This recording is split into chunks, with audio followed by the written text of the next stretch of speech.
Well, let me read very quickly, Jack. It's an answer to you, and this is from the GOP Marches to Endless War by Pat Buchanan, February 27th of 2015. Should Bibi and his Republican allies succeed in closing the ramp to a diplomatic solution, we will be on the road to war, which is where Bibi wants us to be.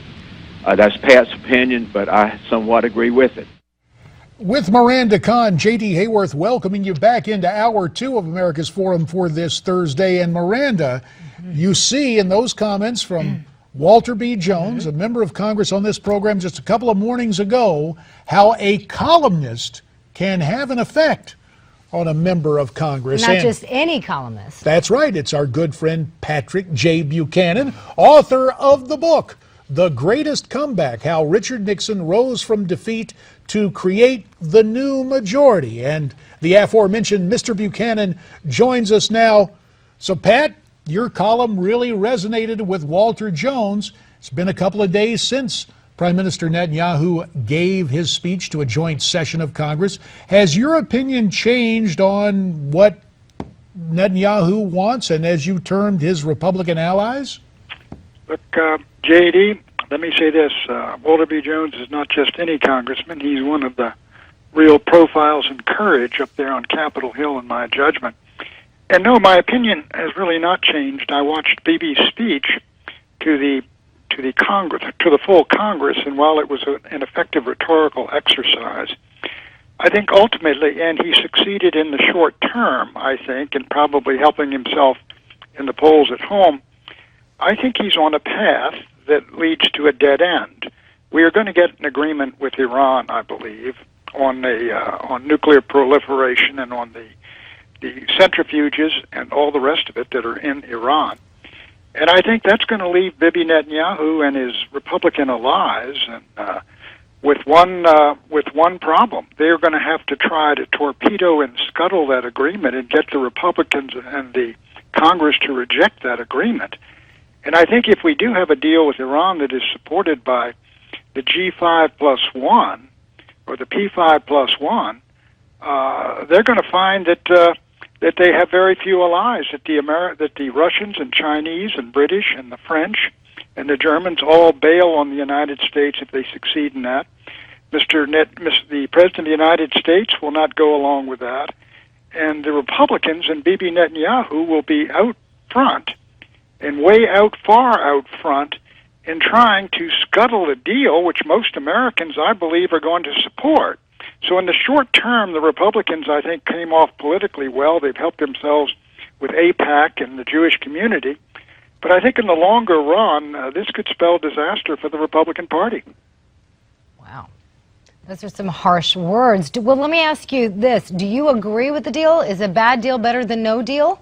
Well, I don't think it's that bad a deal, because what we've gotten from what we know so far, look, the Iranians have stopped the uranium enrichment to 20%. They've gotten rid of all their 20% uranium. They have agreed to stop the Arak heavy water plant. I think the deal we get, they're going to have a certain number of centrifuges. They got cameras in every single facility. They got inspectors in every single facility. My view is I agree with the U.S. intelligence agencies, which have said twice, and Mossad has said, that Iran does not now have an active bomb program. And if this is true, and they can demonstrate that, then and they offer a deal which would deny them the ability to produce uranium enriched to bomb extensions until after a year, I think the American people are going to support that. And I think if the Republicans and the Congress of the United States attempt to scuttle that deal or sink it, I'm not sure the American people want what's the alternative, which would be putting us on a path to war with Iran. I mean, I'm not a big fan of the Ayatollah's regime, but if you take Tikrit right now, J.D., it's the Iranians and the Shia militias, neither of whom I admire, but who are the ones carrying the hod and fighting against ISIS.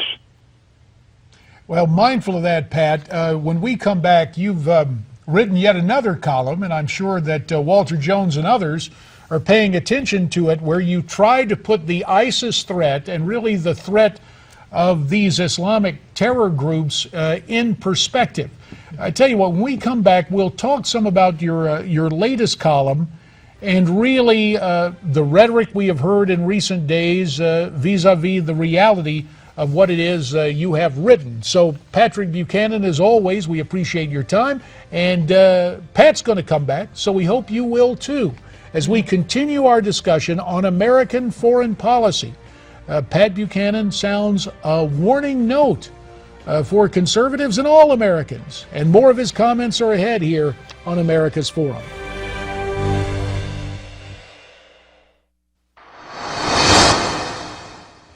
Back now on America's Forum, you see the new column from Pat Buchanan entitled Best of Times or Worst of Times.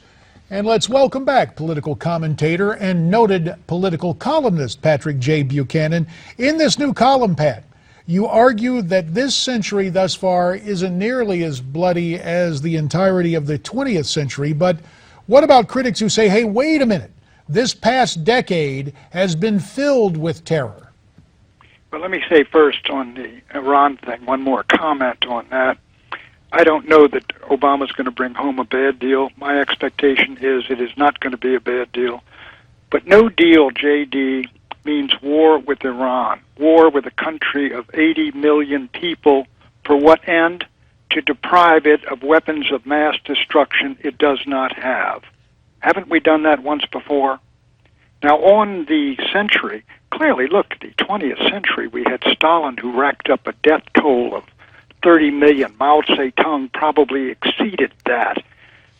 He was a guy, I was in China when Nixon opened up relations with those monsters over there, but we had to deal with him. We had Hitler in the 20th century, and the Holocaust, and World War II, where something like 50 million died, and World War I, 10 million soldiers.